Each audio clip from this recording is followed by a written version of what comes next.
Imagine this. You are working the night shift at a hospital. The rain is loud, the lights flicker, and you are halfway through your fourth cup of coffee when something moves in the storm. Through the blur of water and wind, a massive shape appears. A bear, a real one, standing under the ambulance bay lights with a boy draped over its shoulder. The security guard freezes. The bear stops at the yellow line like it knows the rules. It does not growl or attack. It just stands there, soaked, breathing hard, holding a small barefoot boy who looks half frozen. Dr. Anika Sorrell rushes through the doors with 2 EMTs. No one believes what they are seeing. She yells for blankets and a gurney. The bear lowers itself slowly and lets the boy slide to the ground. The kid whispers one word before passing out. Cold. The staff takes him inside. The bear stays where it is, motionless, watching, like it understands its job is not done yet. Now this is where the story starts to twist. Inside, Anika checks the boy. He is barely breathing. Bruises everywhere. Not random bruises either. Thin marks, repeated, too clean. She writes a single note on the chart. Possible abduction. Outside, security notices something strange. The bear is wearing a collar. Leather.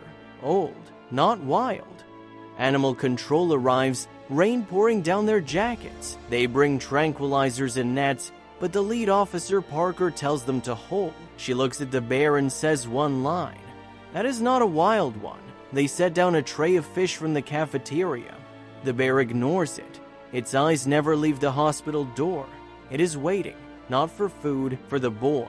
Hours pass, the storm eases. The bear still stands. Steam rises from its wet fur like smoke. No one dares move closer. Someone finally reads the tag on its collar. One word scratched in metal. Luca. Meanwhile, the Rangers find a crashed van a few miles away. Broken cages. A tarp marked with animal transport. Inside the wreckage, chains and empty syringes. Whoever owned that van was moving animals. And people.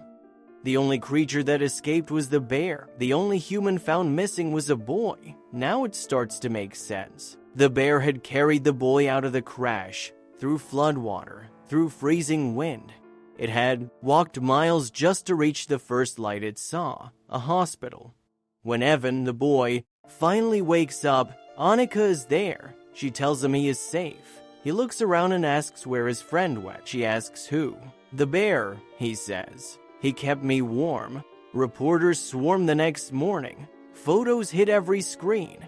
The story of Luca the bear spreads faster than the storm that brought him there. People call it a miracle. Some say the animal was trained. Others say it was something deeper. Anika never gives interviews. She only says one thing to the staff. That bear knew exactly what it was doing.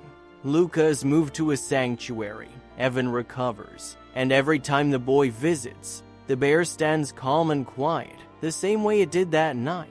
Experts argue for weeks. Some claim it was instinct. Some say coincidence. But anyone who saw those two together knows it was something else.